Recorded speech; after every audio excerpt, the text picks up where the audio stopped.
Gadis ini dinikah siri oleh pria Afrika kaya raya dan dijanjikan gaji 200 juta per bulan. Tapi di malam pertama, pria itu meminta hal di luar nalar hingga ia hamil. Tak disangka. Namaku Ayu.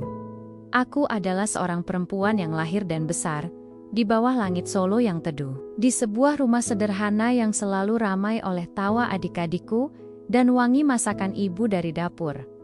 Bagiku, rumah adalah segalanya. Dindingnya mungkin telah kusam dimakan waktu dan atapnya sesekali bocor saat hujan deras. Tapi di sanalah jantungku tertambat. Di sanalah Bapa, dengan punggung yang semakin membungkuk, akan bercerita tentang masa mudanya yang gagah, dan ibu, dengan senyumnya yang tak pernah pudar, akan memastikan kami semua makan kenyang, meskipun ia sendiri seringkali hanya makan dengan nasi dan sambal. Namun, beberapa tahun terakhir, awan kelabu mulai menggantung di atas atap rumah kami. Bapa, yang puluhan tahun mengabdi pada sebuah pabrik tekstil, menjadi salah satu korban dari gelombang PHK. Sejak saat itu, pilar keluarga kami seolah retak. Tabungan terkuras habis, dan tumpukan utang di warung sebelah semakin tinggi. Bagaimana garis-garis di wajah bapak dan ibu semakin dalam, bukan karena usia, tapi karena beban pikiran. Adikku yang paling kecil, Bima, harusnya masuk SMP tahun depan. Bagaimana kami bisa membiayainya? Mimpi-mimpi sederhana kami memperbaiki atap, menyekolahkan adik-adik, hingga sarjana terasa seperti kemewahan yang mustahil digapai. Sebagai anak sulung, aku merasa sesak. Aku harus melakukan sesuatu. Kesempatan itu datang seperti jawaban doa yang tak terduga. Melalui seorang penyalur tenaga kerja yang membuka kantor di kota, bekerja di Afrika. Gajinya, saat dikonversi ke rupiah, membuatku menahan napas. Cukup untuk melunasi semua utang Bapak dalam beberapa bulan saja. Ibu menangis saat aku memberitahunya. Memelukku erat seolah tak ingin melepaskan. Jauh sekali, Endu, bisiknya parau. Bapak hanya diam, tapi aku bisa melihat kilat harapan, sekaligus kekhawatiran di matanya yang sayu. Keputusanku sudah bulat. Demi mereka, aku akan menyeberangi samudra. Penerbangan itu adalah yang pertama dalam hidupku. Aku menempelkan kening ke jendela kecil, melihat tanah Jawa yang kucintai perlahan menjadi titik hijau yang lenyap di telan awan. Hatiku campur aduk antara semangat dan ketakutan.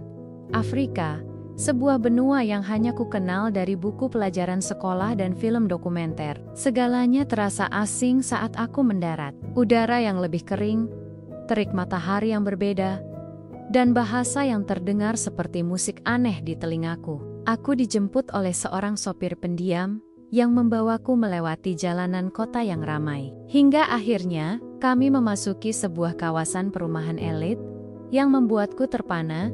Gerbang hitam menjulang tinggi di hadapanku, lebih tinggi dari atap rumahku. Di Solo, di baliknya, berdiri sebuah bangunan megah bak istana, dikelilingi taman yang begitu rapi dan hijau. Inilah tempat kerjaku. Jantungku berdebar kencang saat melangkah masuk. Lantainya terbuat dari marmer yang berkilauan. Perabotannya tampak begitu mahal hingga aku takut menyentuhnya. Di ujung ruangan besar itu, seorang pria berbalik menatapku. Ia tinggi, usianya mungkin sebaya dengan bapak. Namun perawakannya tegap dengan rambut perak yang tersisir rapi. Wajahnya berkulit putih, dengan mata biru yang tajam menilaiku dari atas sampai bawah. Selamat datang Ayu, sapanya dengan suara berat dan aksen asing yang kental. Saya Tuan Nicholas. Aku menunduk hormat, meremas ujung bajuku. Ia tersenyum tipis, sebuah senyum yang tidak sepenuhnya mencapai matanya. Saya sudah melihat laporanmu. Kamu pekerja keras. Saya suka itu. Hari pertamaku berlalu dengan cepat. Aku bekerja sekuat tenaga, membersihkan setiap sudut istana megah itu, memastikan semuanya sempurna. Tuan Nicholas adalah majikan yang tidak banyak bicara, tapi ia selalu mengamati. Gaji pertamaku langsung kukirim ke Indonesia. Aku bisa membayangkan tangis bahagia ibu saat menerima uang itu. Beban di pundakku terasa sedikit lebih ringan. Hingga suatu sore, sekitar sebulan setelah kedatanganku, Aku dipanggil ke ruang kerjanya. Ruangan itu dipenuhi rak buku tinggi dan beraroma kayu mahal. Tuan Nicholas duduk di kursi kulitnya yang besar, menatapku dengan sorot mata yang sulit kuartikan. "Duduklah, Ayu," katanya, menunjuk kursi di hadapannya. Aku menurut dengan canggung. Iya, menatapku lama, membuatku semakin gugup. "Aku sudah mengamatimu selama ini. Kamu berbeda, kamu patuh, dan kamu memiliki aura kesuburan." Aku mengerutkan kening, tidak mengerti maksudnya. "Kesuburan? Keluargamu di Indonesia, mereka dalam kesulitan keuangan bukan?" Tanyanya langsung. Aku mengangguk pelan, merasa malu. "Aku bisa mengubah hidup mereka, mengubah hidupmu," lanjutnya. Ia mencondongkan tubuhnya ke depan. "Aku ingin kau menjadi istriku." Duniaku seakan berhenti berputar. Istri? Aku, seorang pembantu, bukan pernikahan resmi di mata negaramu. Ia menjelaskan dengan cepat, seolah bisa membaca pikiranku. Dan di sini, kita bisa melakukan kawin siri, pernikahan pribadi. Kau akan menjadi ratu di rumah ini, Ayu. Bukan lagi seorang pelayan. Napasku tercekat. Ia pasti sudah gila. Seakan belum cukup, ia menyebutkan tawarannya. "Aku akan memberimu 200 juta rupiah setiap bulan. Uang itu bisa langsung kau kirim untuk keluargamu. Dan sebagai mahar, sebagai tanda keseriusanku." Ia laci mejanya dan mengeluarkan sebuah kotak beludru hitam. Di dalamnya, berkilauan beberapa batang emas murni. 3 kilogram emas. "Ini semua milikmu." Mataku terpaku pada kilau logam mulia itu. Pikiranku melayang ke atap rumah yang bocor, ke utang bapak, ke seragam sekolah, Bima. Semua masalah itu bisa lenyap dalam sekejap. Tapi kemudian Tuan Nicholas menyebutkan syaratnya, dan syarat itulah yang membuat darahku terasa membeku. Sebagai gantinya, katanya dengan suara yang kini terdengar dingin dan penuh tuntutan, "Kau harus memberiku keturunan. Aku ingin garis keturunanku kuat. Aku ingin banyak anak, 10 anak. Ayu, kau harus memberiku 10 orang anak." Aku menatapnya, pria asing yang kaya raya ini, dengan permintaan yang paling absurd yang pernah kudengar. 10 anak. Ia tidak sedang mencari seorang istri. Ia sedang mencari rahim untuk disewa. Di hadapanku terhampar dua pilihan. Kembali ke kemiskinan yang membelenggu keluargaku, atau menjual diriku, kebebasanku, dan tubuhku demi janji emas di negeri asing ini. Kilau emas di atas meja itu seolah mengejekku, menanyakan berapa harga dari sebuah kehidupan. Mulutku terasa kering. 10 anak, 3 kilogram emas, 200 juta rupiah. Angka-angka itu berdengung di kepalaku, berkelahi dengan bayangan wajah ibu, bapak, dan adik-adikku. Kilau emas di atas meja itu seolah menarik jiwaku, menjanjikan akhir dari semua penderitaan keluarga kami. Aku bisa melihatnya dengan jelas, rumah kami yang diperbaiki, utang lunas, Bima dan adik-adiknya bisa sekolah setinggi yang mereka mau, tanpa khawatir soal biaya. Bapak bisa berobat dengan tenang, ibu bisa tersenyum tanpa beban. Semua itu terhampar di hadapanku, terkunci dalam sebuah kotak beludru hitam, dan janji seorang pria asing. Harganya, diriku, tubuhku, masa depanku. Aku akan menjadi mesin penghasil, anak untuk seorang pria yang bahkan tidak kukenal hatinya. Seorang pria yang matanya menatapku bukan dengan kasih, melainkan dengan taksiran. Seolah aku adalah seekor kuda pacu yang sedang dinilai kemampuannya. Rasa mual menjalari perutku. Ini salah, sangat salah. Norma, agama, harga diri semua berteriak di dalam diriku. Tapi kemudian, bayangan wajah bapak yang menahan sakit saat batuk kembali melintas. Bayangan ibu, yang diam-diam, menjual satu-satunya gelang emas peninggalan nenek. Suara mereka lebih keras dari semua jeritan hatiku. Bukankah ini pengorbanan? Bukankah seorang anak memang harus berbakti? Mungkin Tuhan membukakan jalan ini, karena tidak ada jalan lain lagi. Aku memejamkan mata sejenak, menelan semua ketakutan dan keraguan. Saat aku membukanya kembali, aku menatap Tuan Nicholas, Saya setuju, Tuan, bisikku. Suaraku sendiri terdengar asing. Getarannya seperti milik orang lain. Senyum tipis tersungging di bibir Tuan Nicholas. Senyum kemenangan. Pilihan yang bijak.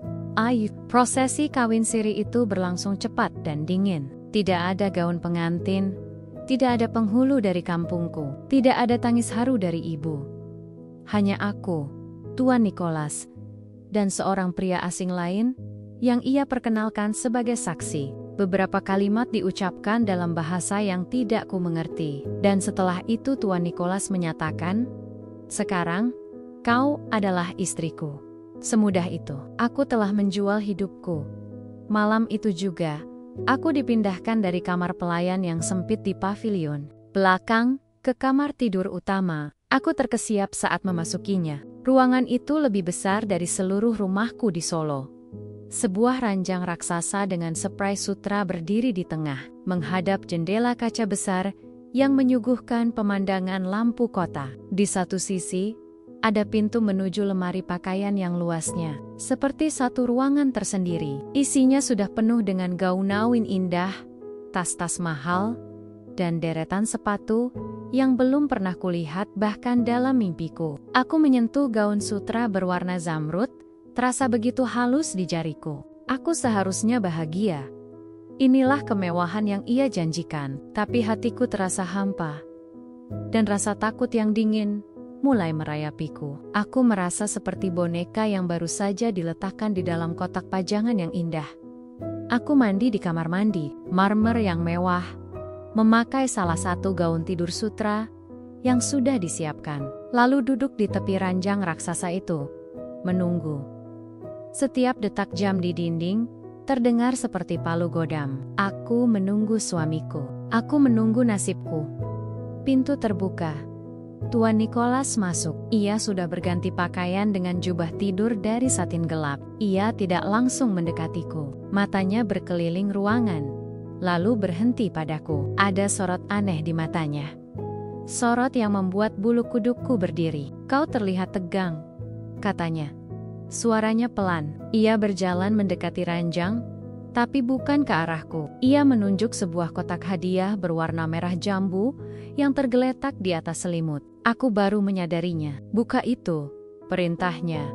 Dengan tangan gemetar, aku membuka kotak itu. Isinya membuat napasku tercekat. Di dalamnya terlipat rapi sebuah setelan pakaian. Kemeja putih berlengan pendek, dasi kupu-kupu merah, dan sebuah rok kotak-kotak berwarna biru tua yang panjangnya hanya sampai separuh paha ini. Ini seragam sekolah. Seragam sekolah remaja dari negara barat yang sering kulihat di film. Aku menatapnya dengan bingung dan ngeri. "Tuan, ini apa?" "Pakaianmu untuk malam ini," jawabnya enteng. "Pakai itu, aku ingin kau terlihat seperti gadis lugu yang penurut." Rasa jijik dan bingung membakar wajahku. Untuk apa ini semua? Permainan macam apa ini? Ia melihat keterkejutanku, dan seulas senyum aneh senyum yang membuatku mual terukir di wajahnya. "Cepat pakai," ulangnya, nadanya tidak menerima bantahan, dengan tubuh kaku karena ngeri. Aku masuk kembali ke kamar mandi, dan berganti pakaian. Rasanya begitu salah dan memalukan. Kain rok yang terlalu pendek, kemeja yang terasa aneh di tubuhku. Saat aku keluar, aku merasa telanjang dan terhina. Tuan Nicholas menatapku dari atas ke bawah, matanya berkilat puas. "Bagus," desisnya. "Sangat bagus." Ia duduk di tepi ranjang, menepuk-nepuk ruang kosong di sebelahnya. Aku berjalan mendekat dengan langkah berat. Saat itulah ia mengucapkan kalimat yang meruntuhkan sisa benteng pertahananku. Kalimat yang menjadi awal dari mimpi burukku yang sesungguhnya. "Dan satu lagi," katanya. Matanya menatapku lekat, tajam, dan penuh kuasa. "Jangan panggil aku Tuan. Mulai malam ini, dan selamanya selama kau di sisiku, panggil aku Ayah." Kata ayah itu terasa seperti duri yang tersangkut di tenggorokanku. Setiap kali aku dipaksa mengucapkannya, sebagian dari diriku terasa mati. Malam pertama yang menyesatkan itu ternyata bukanlah sebuah kejadian aneh yang hanya terjadi sekali. Itu adalah sebuah naskah, sebuah cetak biru untuk kehidupanku yang baru. Ada hari-hari di mana aku harus menjadi gadis sekolah yang lugu. Di hari lain, aku harus memakai gaun sutra dan bersikap seperti seorang putri manja dari dongeng. Tuan Nicholas adalah sutradaranya, dan aku adalah aktris tunggal dalam pertunjukan gilanya. Hidupku adalah sebuah paradoks yang menyakitkan. Secara materi, aku adalah seorang ratu. Aku tidur di ranjang yang lebih empuk dari awan, menyantap hidangan yang dimasak oleh koki pribadi, dan memakai perhiasan yang kilaunya bisa membeli separuh kampung halamanku. Lemari pakaianku penuh sesak, dengan gaun yang bahkan tak pernah kubayangkan. Ada para pelayan lain di rumah ini, termasuk beberapa dari Indonesia, harus menunduk padaku. Mereka memanggilku Nyonya Muda. Betapa ironisnya, mereka menunduk pada seorang ratu yang sesungguhnya adalah seorang tahanan. Sama seperti mereka, bahkan mungkin lebih buruk. Sangkar emasku ini memang indah. Dindingnya dilapisi sutra, jerujinya terbuat dari emas dan berlian. Tapi, sangkar, tetaplah sangkar. Aku tidak diizinkan keluar dari gerbang tinggi itu sendirian. Jika aku ingin menghirup udara taman, seorang penjaga akan mengikutiku dari kejauhan. Telepon genggamku adalah model terbaru, tapi semua panggilan dan pesan diawasi. Aku hanya boleh menelepon keluargaku seminggu sekali. Dengan Tuan Nicholas duduk di dekatku, mendengarkan setiap kata-kataku. Aku harus pandai merangkai cerita, mengatakan betapa baiknya majikanku, betapa bahagianya aku di sini. Aku mendengar suara tawa ibu yang lega di seberang sana, dan hatiku terasa seperti diremas. Kebahagiaan mereka kubeli dengan kebahagiaanku sendiri. Tuan Nicholas adalah seorang sultan di kerajaannya ini. Perintahnya adalah hukum mutlak. Ia mengatur apa yang kumakan, dengan alasan menjaga kesehatanku untuk calon keturunan kami. Ia memilihkan pakaian yang harus kukenakan setiap hari. Ia bisa menjadi pria yang sangat menawan saat menginginkannya, membawakanku bunga, atau memujiku dengan kata-kata manis. Tapi di balik pesonanya, matanya selalu mengawasiku dengan tatapan seorang pemilik. Aku bukan istrinya. Aku adalah properti terbarunya yang paling berharga.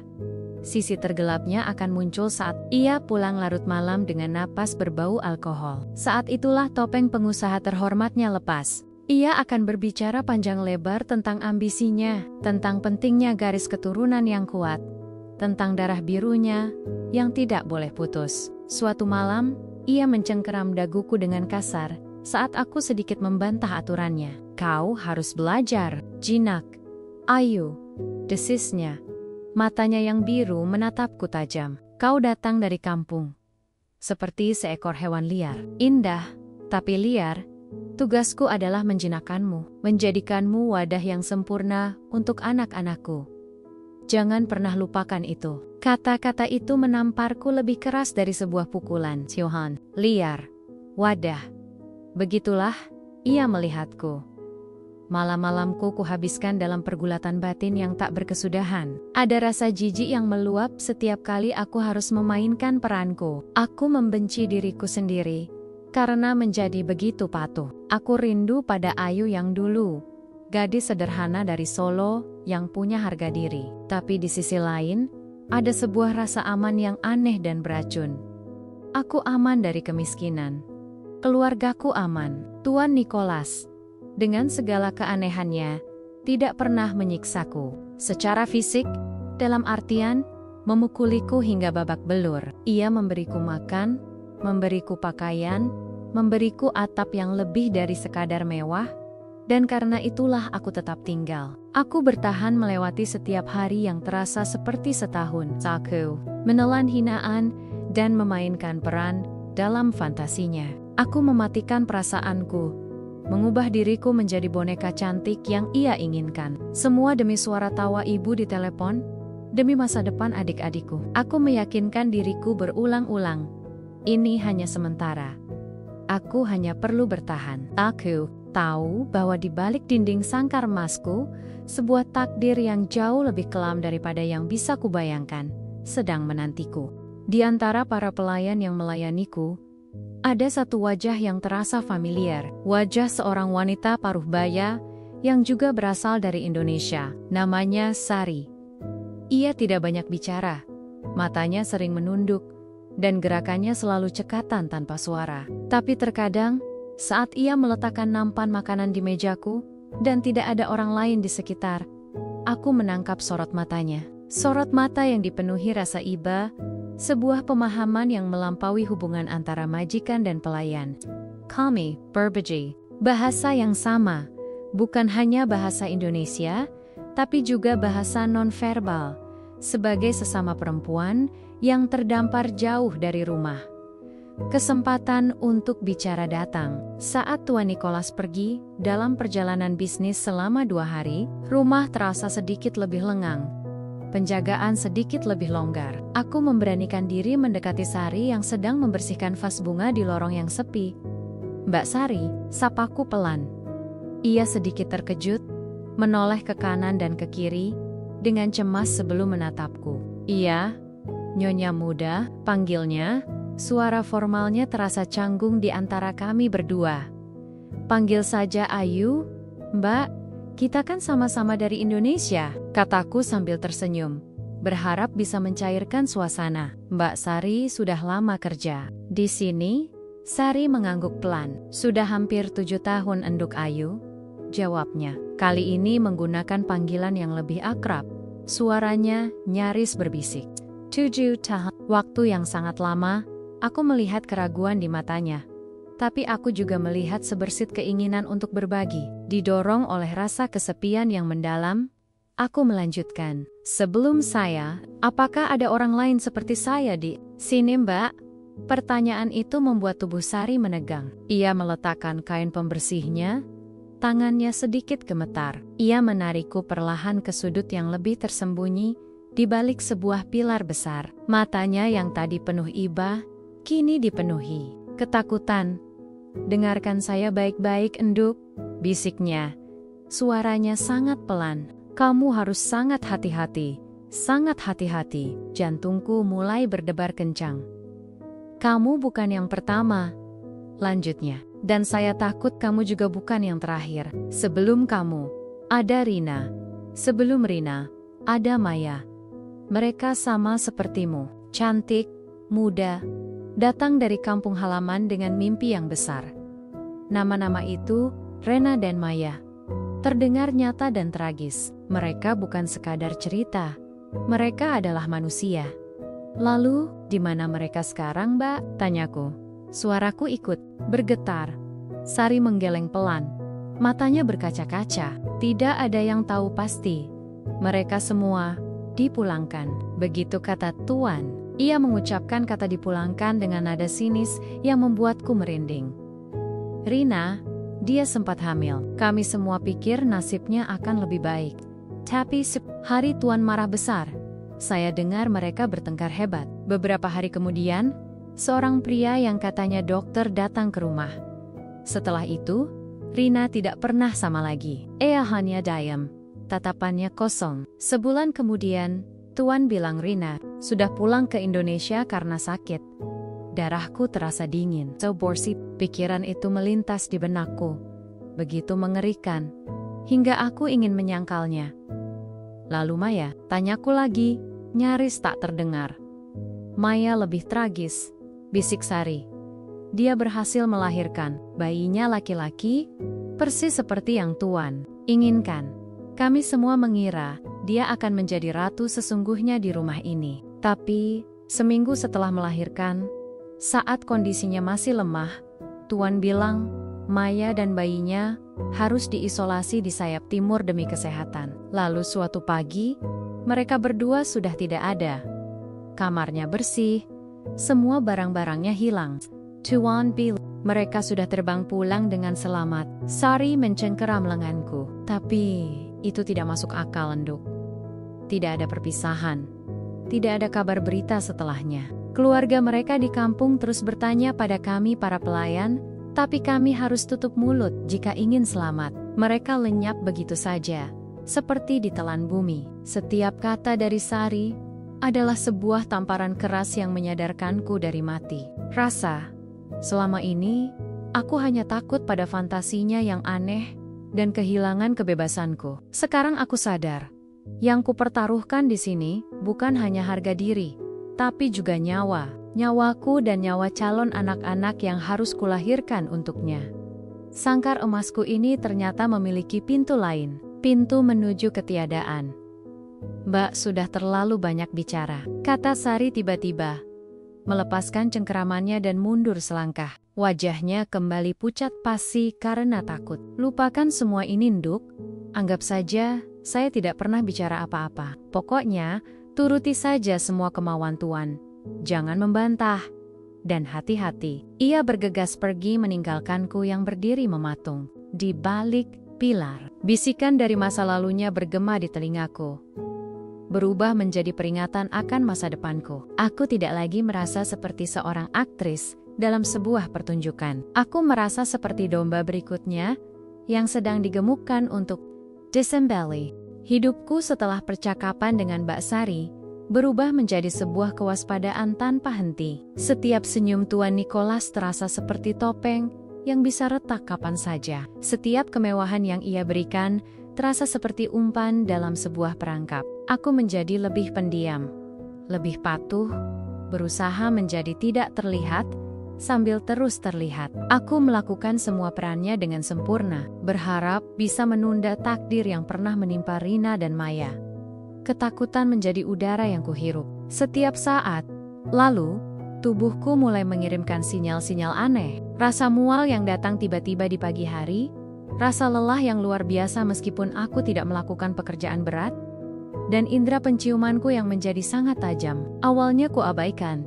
Kukira hanya karena stres, tapi setelah berminggu-minggu, sebuah dugaan yang mengerikan sekaligus penuh harapan mulai merayapiku. Dugaan yang membuat jantungku berdebar lebih kencang dari biasanya, dengan bantuan Mbak Sari yang menyelundupkan sebuah alat tes kehamilan untukku. Dugaan itu menjadi kenyataan. 2 garis merah tegas muncul di benda kecil itu.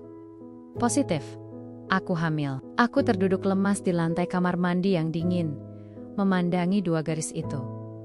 Perasaanku campur aduk. Di satu sisi, ketakutan mencekikku. Aku kini berada di jalan yang sama, persis dengan Rina. Hitung mundur telah dimulai. Namun di tengah ketakutan itu, sebuah benih harapan yang rapuh mulai tumbuh. Inilah yang diinginkan Tuan Nicholas lebih dari apapun. Anak, keturunan, pewaris. Mungkin, hanya mungkin, dengan mengandung anaknya, aku akan menjadi berharga. Mungkin, aku tidak akan bisa dibuang begitu saja. Benih yang tumbuh di rahimku ini bisa menjadi perisaiku, tiket keselamatanku. Aku harus percaya itu. Aku tidak punya pilihan lain selain berharap. Harapan adalah satu-satunya hal yang membuatku tidak gila.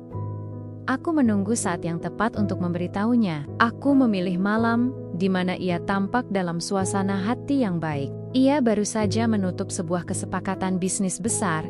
Ia bahkan memberiku sebuah kalung berlian baru. Saat kami makan malam berdua di meja panjang yang terasa kosong, aku mengumpulkan seluruh keberanianku. Ayah. Panggilku pelan. Nama itu masih terasa pahit di lidahku. Ia menatapku dari balik gelas kristalnya, mengangkat sebelah alis.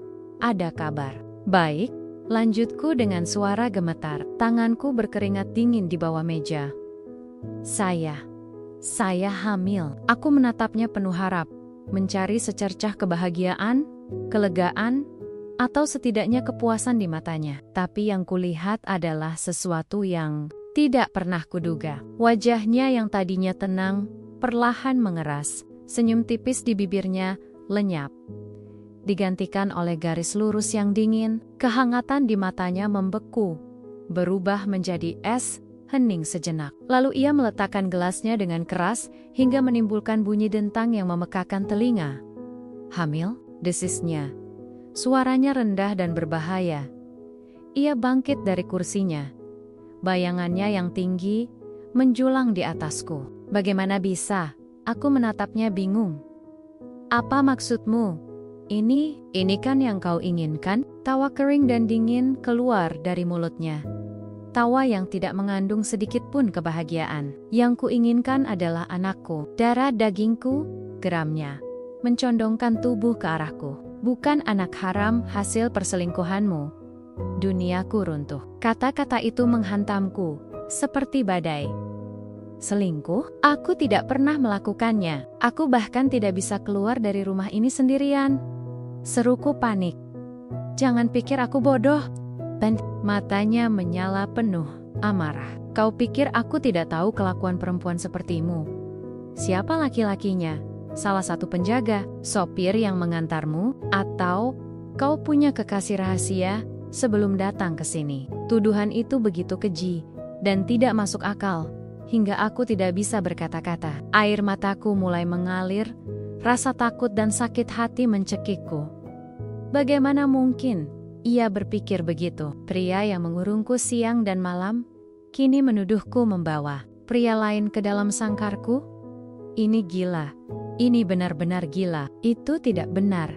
Sumpah. Ini anakmu. Isakku putus asa. Diam.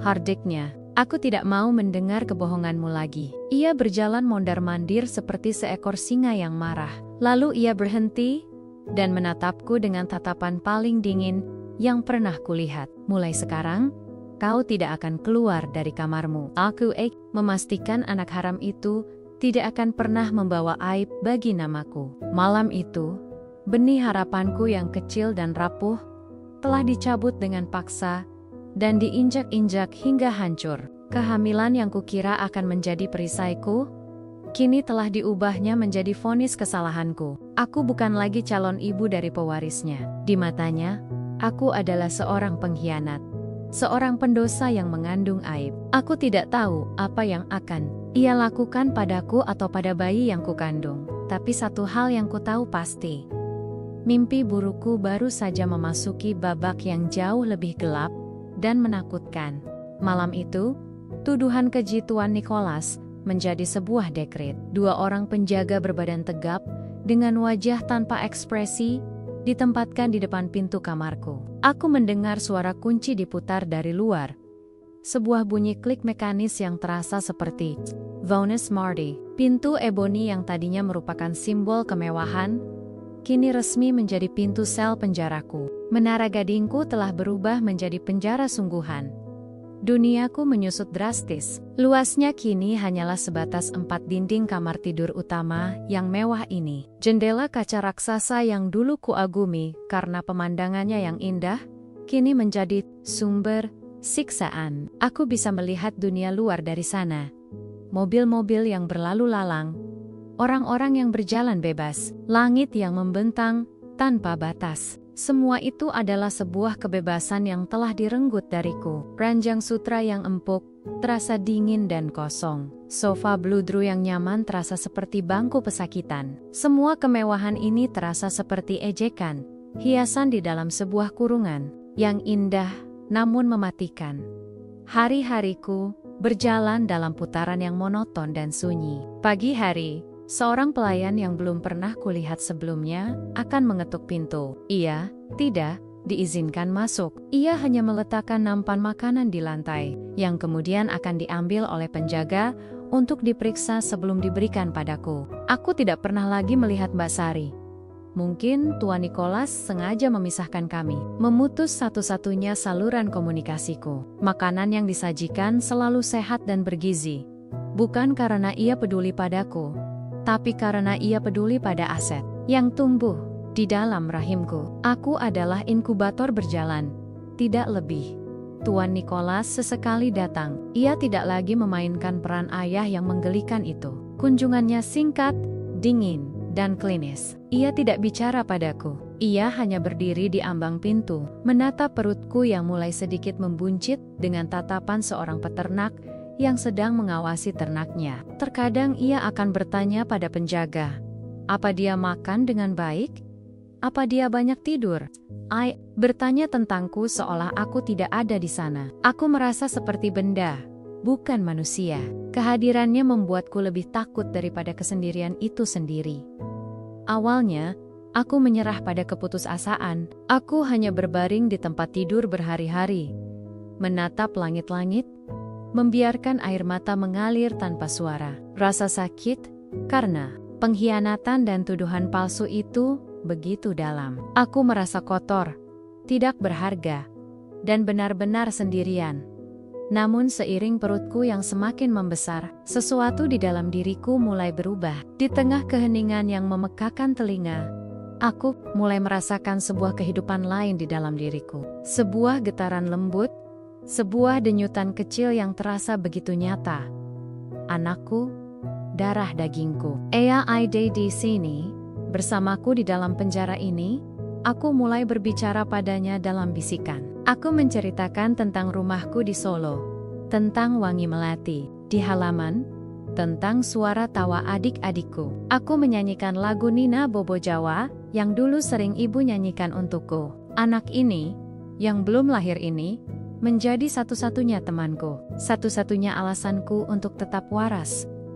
Dan saat itulah, ketakutanku menemukan fokus yang baru. Rasa takutku bukan lagi untuk diriku sendiri. Aku teringat cerita Mbak Sari tentang Rina, yang dipaksa kehilangan bayinya, tentang Maya dan anaknya, yang lenyap tanpa jejak. Ketakutan itu mencengkeram hatiku dengan dingin. Apa yang akan Tuan Nicholas lakukan pada anakku? Jika ia terlahir perempuan, apakah ia akan dibuang seperti sampah? Jika ia laki-laki, apakah ia akan direnggut dari pelukanku? Pikiran itu membakar jiwaku, mengubah keputusasaan menjadi amarah yang sunyi.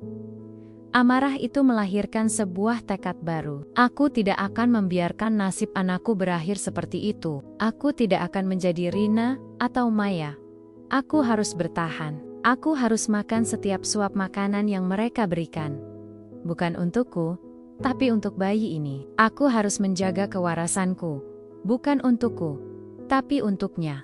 Malam itu, aku tidak lagi hanya menatap jendela dengan putus asa. Aku mulai mengamatinya. Aku mempelajari ketinggiannya dari taman di bawah. Aku mulai mendengarkan dengan saksama.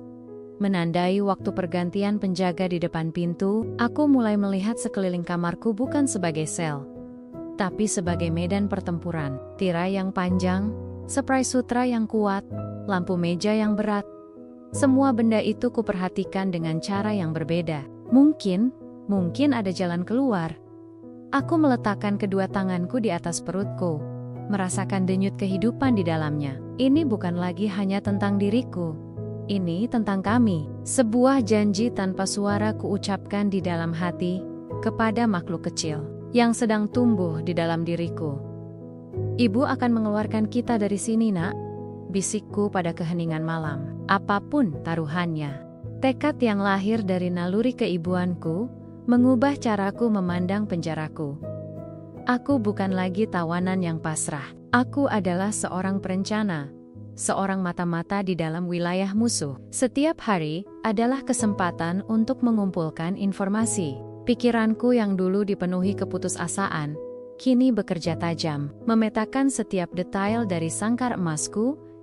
Aku mulai mempelajari ritme rumah ini. Aku menandai waktu pergantian penjaga di depan pintuku. Ada 2 orang yang bergantian setiap 2. Palace Jam, penjaga siang bertubuh lebih kurus dan tampak lebih waspada, tapi penjaga malam, seorang pria berperut buncit, punya kelemahan. Sekitar pukul 3 atau 4 pagi, di jam-jam paling sunyi, aku sering mendengar suara dengkuran halusnya dari balik pintu. Itulah celah pertamaku. Aku menganalisis kamarku dengan seksama. Balkon itu satu-satunya jalan keluar. Tingginya sekitar 7 atau 8 meter dari taman di bawah. Terlalu tinggi untuk melompat, apalagi dalam kondisiku yang sedang hamil. Tapi di bawah balkon, sedikit ke samping, tumbuh sebatang pohon Kamboja tua yang dahannya besar dan kokoh. Jika aku bisa turun beberapa meter saja, aku bisa meraih dahan itu. Spray sutra di ranjangku. Kainnya sangat kuat dan panjang. Jika dengan beberapa helai lainnya, mungkin bisa menjadi tali darurat. Aku juga mendengarkan suara-suara dari luar. Aku belajar membedakan suara mobil tukang kebun yang datang setiap pagi, suara truk pemasok bahan makanan yang datang 2 hari sekali, dan suara mobil Tuan Nicholas yang punya deru mesin paling berat. Semua informasi itu kusimpan. Kupilah-pilah, mencari pola, mencari celah. Aku tidak tahu kapan kesempatan akan datang, tapi aku harus siap saat ia menampakkan diri. Pemicu yang mengubah semua pengamatan ini menjadi sebuah rencana nyata datang. Pada suatu sore yang mendung, Tuan Nicholas masuk ke kamarku. Tapi kali ini, ia tidak sendirian. Ia sedang berbicara di telepon. Suaranya terdengar serius dan tidak sabar. Aku pura-pura tertidur di ranjang, memunggunginya. Tapi seluruh inderaku menajam, menyerap setiap kata yang ia ucapkan. Aku tidak peduli biayanya. Lakukan saja, katanya dengan nada dingin. Pastikan hasilnya akurat. Aku harus tahu jenis kelaminnya begitu ia lahir. Ada Jada Sianek. Ia mendengarkan orang di seberang telepon. Dengar, lanjutnya, nadanya semakin tajam. Jika hasilnya perempuan, kau jalankan prosedur B, seperti yang sudah kita diskusikan. Klien di Eropa tidak mau menunggu lebih lama. Pastikan semua bersih. Tidak ada jejak, tidak ada dokumen yang mengarah padaku. Anggap saja, ia tidak pernah ada. Darahku serasa berhenti mengalir. Prosedur B, klien di Eropa. Jadi benar, anak perempuanku akan dijual atau dilenyapkan. Jika laki-laki, sambungnya lagi, kita lanjutkan dengan rencana A. Akan kuambil alih sepenuhnya setelah masa menyusui awal selesai. Soal ibunya, kita urus dia setelah itu. Dia sudah mulai merepotkan. Kita urus dia setelah itu. 3 kata itu adalah vonis matiku. Tidak ada jalan selamat untukku. Tidak peduli apapun jenis kelamin anakku. Aku hanyalah wadah sementara yang akan dibuang setelah isinya diambil. Rasa takut yang dingin menjalari tulang punggungku. Tapi rasa takut itu, dengan cepat, tersulut menjadi api amarah yang membara. Cukup sudah, aku tidak akan membiarkannya menang. Malam itu, setelah ia pergi, aku tidak lagi hanya berpikir. Aku mulai bertindak. Dengan tangan gemetar, aku mulai menyobek ujung beberapa spray dan gaun sutra yang paling tebal.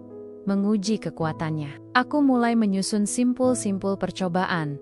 Mempraktekkan cara menyambungnya menjadi seutas tali yang panjang dan kuat. Aku menyembunyikan tali daruratku di bagian paling dalam lemari pakaian yang besar. Aku juga menyelipkan sebuah pisau buah kecil dari nampan makananku, menyembunyikannya di bawah kasur. Aku tidak tahu untuk apa. Mungkin untuk memotong sisa tali, atau mungkin untuk pertahanan diri. Pikiranku bekerja keras, menyusun setiap langkah. Waktunya adalah di antara pukul 3 dan 4 pagi, saat penjaga malam sedang lengah. Tujuanku adalah mencapai jalan raya utama. Aku samar-samar ingat, Mbak Sari pernah menyebut nama sebuah pasar tradisional di distrik sebelah, tempat para pekerja Indonesia kadang berkumpul. Itu tujuanku. Aku harus sampai di sana. Aku tidak punya uang banyak, tapi aku punya kalung berlian pemberian Tuan Nicholas. Kalung itu akan menjadi modalku untuk bertahan hidup. Rencanaku sudah terbentuk, setiap detailnya. Kuputar ulang di kepala berkali-kali. Aku kini hanya perlu satu hal kesempatan. Sebuah malam di mana Tuan Nicholas tidak ada di rumah. Aku berbaring dalam gelap. Satu tangan memegang perutku, tangan yang lain mengepal erat. Aku bukan lagi Ayu yang penakut dari Solo. Aku adalah seekor induk yang akan melakukan apa saja untuk melindungi anaknya, dan aku akan menunggu saat yang tepat untuk menerkam kebebasanku. Kesempatan itu datang 3 minggu kemudian. Ia datang dalam bentuk sebuah percakapan yang tak sengaja kudengar saat penjaga mengantarkan nampan makananku. Pintu tidak tertutup rapat, dan aku mendengar penjaga siang berbicara dengan salah satu staf rumah tangga. Tuan Nicholas akan pergi ke luar negeri. Perjalanan bisnis penting selama 3 hari. Jantungku serasa berhenti berdetak sejenak, lalu mulai berpacu dengan kencang. Inilah saatnya. Malam ini, atau tidak sama sekali, rasa takut yang dingin berusaha merayapiku, tapi aku menepisnya dengan bayangan wajah anakku. Aku tidak punya waktu untuk takut, aku hanya punya waktu untuk bertindak. Siang itu, aku memaksa diriku makan lebih banyak dari biasanya. menyimpan energi untuk perjuangan yang akan datang. Aku menghabiskan sisa hari dengan berbaring, mencoba menenangkan debar jantungku, memvisualisasikan setiap langkah rencanaku berulang-ulang. Malam tiba, membawa keheningan yang mencekam. Aku menunggu. Setiap detik terasa seperti 1 jam. Aku mendengar jam besar di lantai bawah berdentang 12 kali. Lalu 1 kali, 2 kali. Saat jam berdentang 3 kali, aku tahu waktunya telah tiba. Ini adalah jam di mana penjaga malam biasanya paling lelah dan lengah. Dengan gerakan sepelan mungkin, aku bangkit dari ranjang. Kegelapan di dalam kamar adalah temanku. Aku mengambil tali daruratku. Simpul sambungan dari spray dan gaun sutra dari dasar lemari. Aku mengikatkan kalung berlian di leherku, menyelipkannya ke dalam baju. Pisau buah kecil kuselipkan di pinggang, tersembunyi di balik lapisan pakaian gelap yang kukenakan. Jantungku berdebar begitu keras hingga aku takut penjaga bisa mendengarnya. Langkah tersulit pertama adalah membuka pintu kaca menuju balkon tanpa suara. Engselnya sedikit berderit. Aku berhenti, menahan napas, mendengarkan. Tidak ada suara dari luar. Aku melumasi sisa engsel dengan sedikit lotion dari meja rias dan berhasil membukanya tanpa suara lagi. Udara malam yang dingin langsung menerpa wajahku. Aku mengikat salah satu ujung tali sprayku ke pilar balkon yang paling kokoh, menariknya dengan sekuat tenaga untuk memastikan ikatannya tidak akan lepas. Lalu, dengan doa yang tak putus-putusnya, di dalam hati, aku mulai melakukan hal paling gila dalam hidupku. Aku memanjat pagar balkon dan mulai menuruni dinding istana ini, berpegangan pada seutas kain. Gesekan kain itu terasa panas di telapak tanganku yang tidak terbiasa kerja kasar. Otot lenganku terasa seperti akan putus. Beban tubuhku, ditambah dengan kandunganku, terasa begitu berat. Aku tidak berani melihat ke bawah. Aku hanya fokus pada satu hal. Turun, meter demi meter. Angin malam berdesir, membuat tali buatanku bergoyang. Aku memejamkan mata, menggigit bibir menahan tangis dan rasa sakit. Setelah perjuangan yang terasa seperti selamanya, kakiku akhirnya menyentuh sesuatu yang keras. Dahan pohon Kamboja. Aku membuka mata. Dengan sisa tenaga, aku mengayunkan tubuhku dan mendarat di dahan besar itu dengan sedikit terengah. Aku berhasil melewati rintangan pertama. Sekarang aku berada di taman. Aku melompat turun dari dahan pohon yang tidak terlalu tinggi, mendarat dengan lutut sedikit tertekuk untuk meredam suara. Aku langsung bersembunyi di balik semak belukar yang lebat. Taman yang di siang hari terlihat indah, di malam hari berubah menjadi labirin bayangan yang menakutkan. Aku bergerak dari satu bayangan ke bayangan lain, membungkuk rendah, menahan napas setiap kali mendengar suara jangkrik atau desau. Sengin, tujuanku adalah pagar belakang. Di bagian yang paling jauh dari pos jaga utama, aku hampir sampai saat sebuah lampu sorot tiba-tiba menyala, menyapu area taman dalam sebuah gerakan memutar yang rutin. Aku menjatuhkan diri ke tanah, bersembunyi di balik sebuah patung marmer. Cahaya itu lewat hanya sejengkal di atas kepalaku. Jantungku nyaris copot. Setelah lampu itu kembali berputar, aku berlari kecil menuju tujuanku. Pagar belakang menjulang di hadapanku, terbuat dari besi tempa yang dingin, tapi seperti yang sudah kuamati. Di salah satu sudutnya ada tanaman rambat yang tumbuh lebat. Batangnya cukup kokoh untuk dijadikan pijakan. Dengan napas terengah, aku mulai memanjat. Besi yang dingin terasa sakit di jari-jariku yang lecet, tapi aku tidak peduli. Aku terus naik senti demi senti. Saat aku mencapai puncak pagar, aku melihatnya. Jalanan aspal yang kosong di luar tembok. Kebibas. Dengan satu dorongan terakhir, aku melompati puncak pagar, mendarat dengan keras di tanah, berdebu di seberang jalan. Pergelangan kakiku terkilir. Rasa sakit yang tajam menjalari tubuhku. Tapi aku tidak peduli. Aku berhasil. Aku bebas.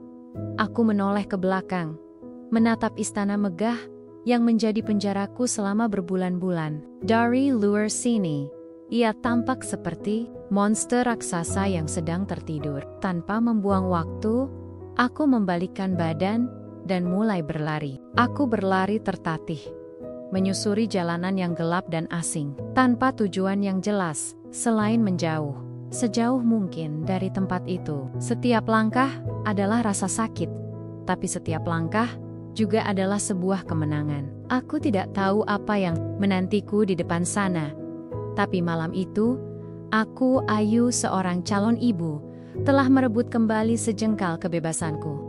Adrenalin yang tadinya memompa jantungku mulai surut, digantikan oleh rasa sakit yang menusuk. Setiap langkah, dengan pergelangan kaki yang terkilir, terasa seperti siksaan. Paru-paruku terbakar, napasku tersengal-sengal. Aku terus berlari, tertatih, menyusuri jalanan asing yang gelap. Suara langkah kakiku sendiri terdengar begitu keras di keheningan malam, seolah berteriak pada dunia tentang pelarianku. Setiap bayangan panjang dari pohon atau tiang listrik tampak seperti sosok penjaga yang mengejarku. Aku tidak tahu sudah berapa lama aku berlari. Yang ku tahu, istana megah itu sudah jauh tertinggal di belakang. Aku berhenti sejenak di balik sebuah bangunan tua, bersandar pada dinding yang dingin dan lembab, mencoba mengatur napas. Rasa sakit di kakiku begitu hebat. Tenagaku terkuras habis. Untuk sesaat, keputusasaan yang pekat menyergapku. Apa yang kulakukan?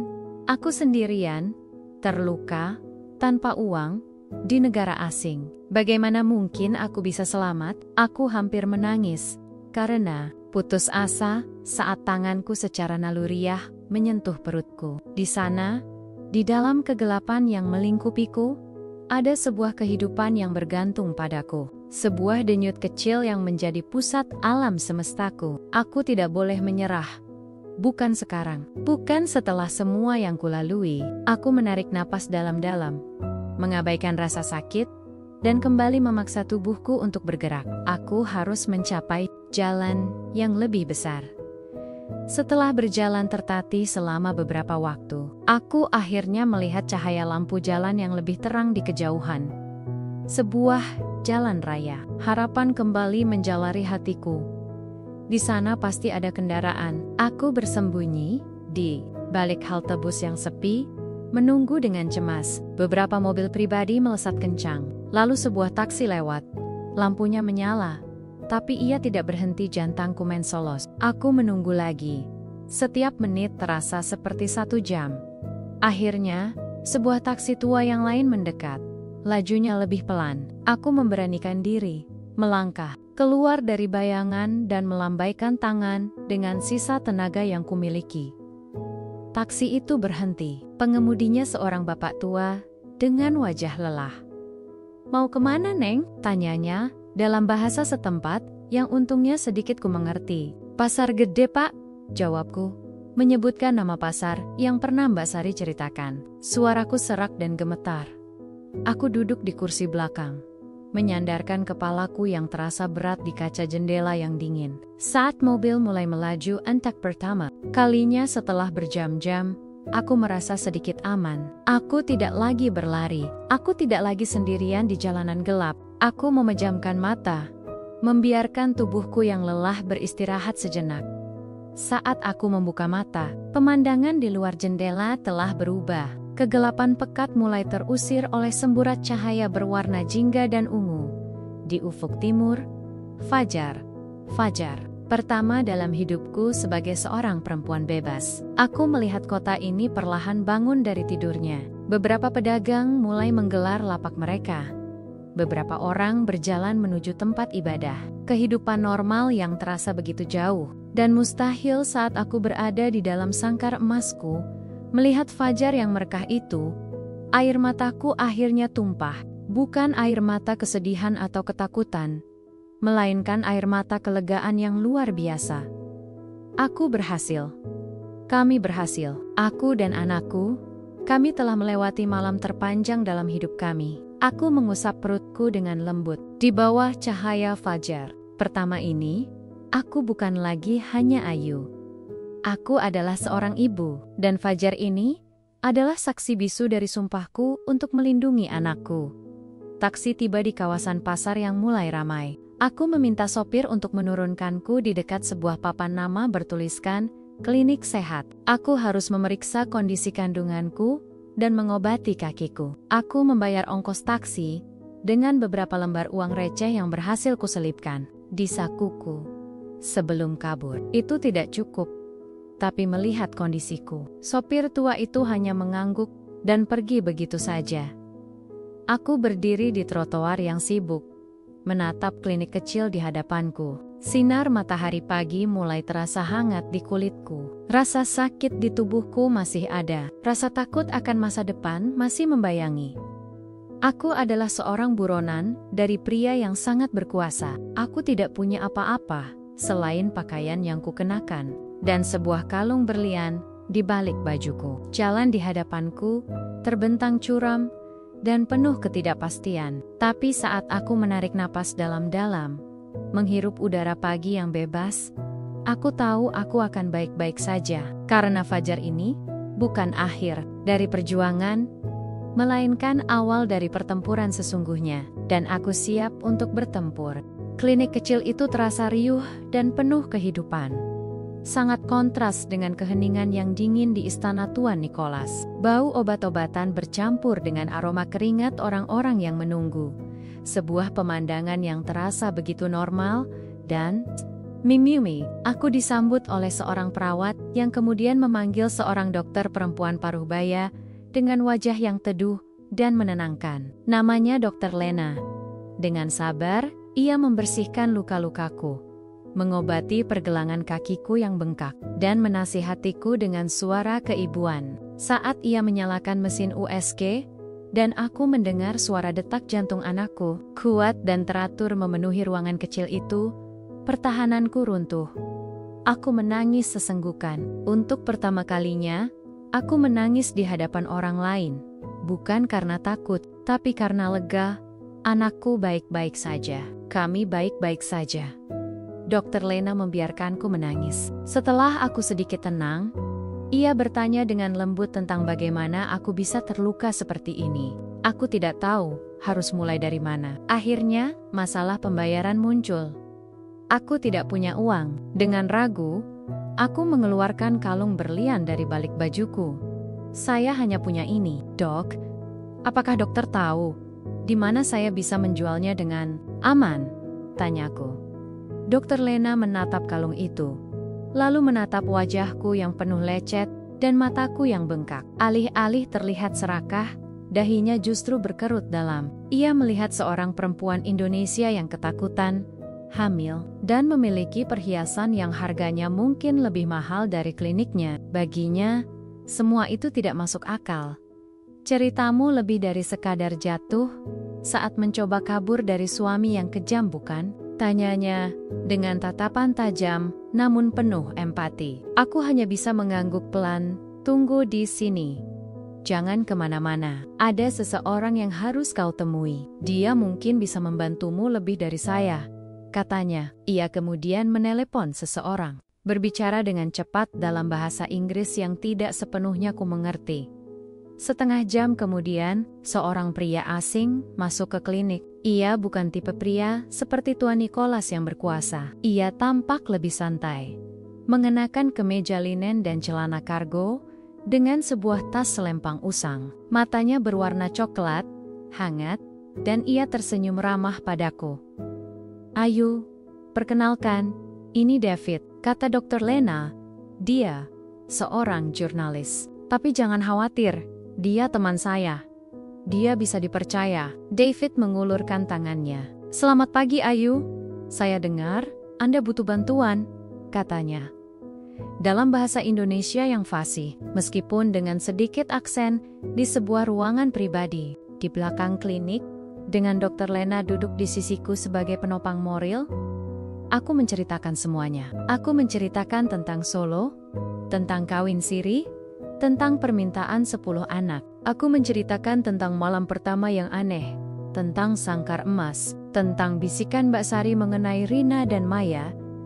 Aku menceritakan tentang kehamilanku, tuduhan keji itu, dan percakapan telepon mengerikan yang kudengar saat aku menyebut nama Tuan Nicholas Aku melihat perubahan di wajah David. Matanya yang tadi ramah, kini menajam. Ia mengeluarkan buku catatan kecil dan mulai menulis. Setelah aku selesai bercerita, ruangan menjadi hening. David menarik napas panjang. "Ayo," katanya dengan nada serius. "Kamu jauh lebih berani dari yang kau sadari. Dan kau baru saja mengkonfirmasi sesuatu yang sudah saya selidiki selama hampir 2 tahun." Disinilah plot twist yang sesungguhnya terungkap. Disinilah semua kepingan puzzle yang mengerikan itu menyatu. Tuan Nicholas bukan sekadar pria kaya yang terobsesi dengan garis keturunan, jelas David. Itu hanya kedoknya. Dia adalah pemasok utama dalam sebuah jaringan perdagangan anak internasional kelas atas. Sangat terorganisir, sangat sulit ditembus. Perutku terasa mual. Perdagangan anak, wanita-wanita muda, dan rentan sepertimu adalah pabriknya, lanjut David. Kata-katanya menusuk hatiku. Mereka memproduksi bayi pesanan untuk klien-klien K di seluruh dunia. Prosedur B yang kau dengar, itu adalah kode untuk bayi perempuan. Mereka dijual untuk adopsi ilegal ke pasangan di Eropa yang tidak bisa punya anak. Mereka memastikan tidak ada jejak, seolah bayi itu lahir secara ajaib di sana. Aku teringat Rina dan nasibnya. "Dan bayi laki-laki?" tanyaku dengan suara bergetar. "Itu rencana A," jawab David dengan muram. "Bayi laki-laki, harganya jauh lebih mahal. Beberapa dijual kepada keluarga kaya yang butuh pewaris laki-laki. Beberapa lainnya, Yang Torbarak, Tizu, sindikat kriminal lain, untuk dibesarkan sebagai penerus mereka. Anakmu, Ayu, tidak pernah dimaksudkan untuk menjadi anak Nicholas. Anakmu adalah komoditas." Kenyataan itu menghantamku seperti gelombang tsunami. Semua penderitaanku, semua pengorbananku, semuanya adalah bagian dari sebuah bisnis yang busuk dan tidak manusiawi. Anakku bukan manusia di mata mereka. Ia hanya barang dagangan. Kemarahan yang begitu besar, lebih besar dari rasa takut manapun yang pernah kurasakan, membakar habis semua sisa keputusasaanku. Ini bukan lagi hanya tentang menyelamatkan diriku dan anakku. Ini tentang Rina, tentang Maya, tentang bayi mereka yang tak berdosa, tentang semua perempuan yang mungkin akan menjadi korban berikutnya. David menatapku lekat. "Ayu, aku bisa membantumu. Aku bisa membawamu ke tempat aman, memberimu identitas baru, dan kau bisa memulai hidup baru dengan anakmu. Kau tidak perlu terlibat lebih jauh." Ia berhenti sejenak. "Atau kau bisa membantuku menghentikan mereka. Ceritamu, kesaksianmu, adalah kunci yang bisa membongkar seluruh jaringan ini. Tapi itu akan sangat berbahaya." Aku menatap David. Lalu Dr. Lena. Aku menyentuh perutku. Di dalamnya ada kehidupan yang nyaris dijual. Tidak ada lagi keraguan di hatiku. Aku bukan lagi korban yang lari. Aku adalah seorang ibu yang akan berperang. "Kita hentikan dia," kataku. Suaraku tidak lagi bergetar. Suaraku tegas dan dingin. "Kita hancurkan mereka semua." Keputusanku untuk melawan mengubah segalanya. Aku bukan lagi seorang buronan yang ketakutan. Aku adalah seorang saksi kunci. Seorang pejuang yang sedang mempersiapkan senjatanya. David, dengan bantuan Dr. Lena, segera memindahkanku dari klinik ke sebuah apartemen kecil yang aman di bagian lain kota. Tempat itu sederhana, jauh dari kemewahan istana Tuan Nicholas. Tapi di sanalah, untuk pertama kalinya setelah berbulan-bulan, aku bisa bernapas dengan lega. Dindingnya tidak terasa seperti penjara, melainkan benteng pertahanan. Di tempat aman inilah, senjataku mulai dibangun. Senjata itu bukanlah pistol atau pisau, melainkan informasi. Ingatanku adalah tambang emasnya. Selama beberapa hari, aku dan David duduk bersama berjam-jam. Ia bukan lagi hanya seorang jurnalis, ia adalah sekutuku. Dengan sabar dan penuh empati, ia memintaku untuk mengingat setiap detail, sekecil apapun, dari kehidupanku di dalam sangkar emas itu.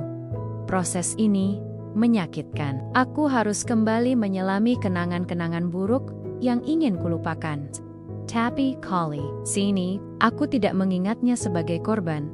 Aku mengingatnya sebagai seorang analis. Aku menggambar denah rumah Tua Nicholas dari ingatanku, lengkap dengan letak ruang kerjanya, posisi kamera pengawas yang pernah kulihat, dan di mana aku terakhir kali melihatnya menyimpan dokumen-dokumen penting. Aku menceritakan semua kebiasaannya, jadwal perjalanannya, nama-nama rekan bisnis yang pernah ia sebut-sebut dalam telepon, bahkan kata sandi komputernya yang pernah tak sengaja kulihat saat ia mabuk. Setiap informasi, kugali dari sudut paling dalam ingatanku. Kalung berlian yang melingkar di leherku menjadi barang bukti pertama. David memotretnya dan mengirimkan gambarnya ke seorang rekannya di Eropa untuk melacak asal-usul pembeliannya, mencari jejak transaksi yang bisa menghubungkan Nicholas dengan klien-kliennya. Sari, kataku pada David suatu hari, kesaksian Mbak Sari sangat penting. Dia sudah bekerja di sana bertahun-tahun. Dia tahu lebih banyak dari saya. David mengangguk setuju. Tapi menghubunginya sangat berbahaya. Jika Nicholas tahu, nyawa Sari bisa terancam. Kami pun menyusun sebuah rencana yang sangat hati-hati. David memiliki jaringan di antara komunitas pekerja migran melalui seorang perantara yang bisa dipercaya. Sebuah pesan rahasia disampaikan kepada Sari saat ia sedang berbelanja kebutuhan dapur di pasar. Pesan itu hanya berisi 3 kata dalam bahasa Jawa. Kamboja di bawah balkon. Sebuah kode yang hanya kami berdua yang mengerti artinya. Itu adalah caraku mengatakan, "Ini aku berhasil keluar, aku butuh bantuanmu." Menunggu balasannya adalah hari-hari yang paling menegangkan. Setiap dering telepon membuat jantungku meloncat. Aku takut sesuatu yang buruk terjadi padanya. Tapi 3 hari kemudian, pesan balasan itu datang. Sebuah rekaman suara singkat yang dikirim melalui aplikasi pesan terenkripsi. Suara Mbak Sari yang bergetar namun tegas menceritakan semua yang ia tahu. Ia menyebutkan nama Rina dan Maya. Tanggal perkiraan mereka menghilang. Dan Siri, dokter yang pernah datang ke rumah. Rekaman suara itu adalah amunisi terkuat kami. Dengan semua bukti yang terkumpul, David mulai menjelaskan strategi penyerangan kami. Ini bukan balas dendam dengan kekerasan. Ini adalah serangan yang terukur dan dirancang untuk menghancurkan Tuan Nicholas dari semua sisi. Senjata kita adalah kebenaran. Ayo, jelas David, sambil menunjuk papan tulis kecil yang sudah penuh dengan bagan dan catatan. Pertama, kita akan meluncurkan serangan media. Aku akan menulis sebuah artikel investigasi yang sangat mendetail, lengkap dengan kesaksianmu, rekaman suara Sari, dan bukti jejak transaksi kalung berlian ini. Artikel ini tidak akan terbit di satu media saja, tapi di beberapa surat kabar besar di Eropa dan Amerika secara serentak. Ini akan menciptakan badai api internasional. Ia melanjutkan, saat badai itu terjadi, tekanan publik akan sangat besar. Para politisi dan polisi di negara ini, yang mungkin selama ini menerima suap dari Nicholas, tidak akan punya pilihan selain bertindak. Mereka tidak bisa lagi melindunginya jika mata seluruh dunia tertuju pada mereka. Aku mendengarkan setiap kata-katanya, merasakan sebuah kekuatan baru tumbuh di dalam diriku. Aku bukan lagi sekadar memberi informasi. Aku ikut menyusun rencana. Aku memberikan koreksi pada detail cerita, memastikan setiap fakta akurat dan tidak terbantahkan. Senjata balasan kami hampir siap. Artikelnya hampir selesai ditulis. Bukti-buktinya sudah terkumpul rapi. Aku menatap perutku yang semakin besar, merasakan gerakan lembut dari anakku. Perang ini bukan lagi hanya untuknya, tapi juga untuk semua anak yang telah menjadi korban, dan untuk semua perempuan yang nyaris menjadi korban berikutnya. Aku tidak lagi merasa takut. Yang ada hanyalah sebuah ketenangan yang dingin dan tekad yang membara. Aku siap menghadapi pertempuran terakhir. Hari penyerangan itu tiba. Tidak ada suara ledakan atau tembakan. Pertempuran kami dimulai dengan sebuah klik mouse di sebuah apartemen yang sunyi. David, Setelah melakukan koordinasi akhir dengan kontak-kontaknya di berbagai negara, menatapku dan mengangguk. Waktunya telah tiba. Dengan satu klik, ia mengirimkan naskah investigasi itu secara serentak ke 5 media internasional besar. Senjata kami telah ditembakkan. Sekarang, kami menunggu gema dari peluru kebenaran itu.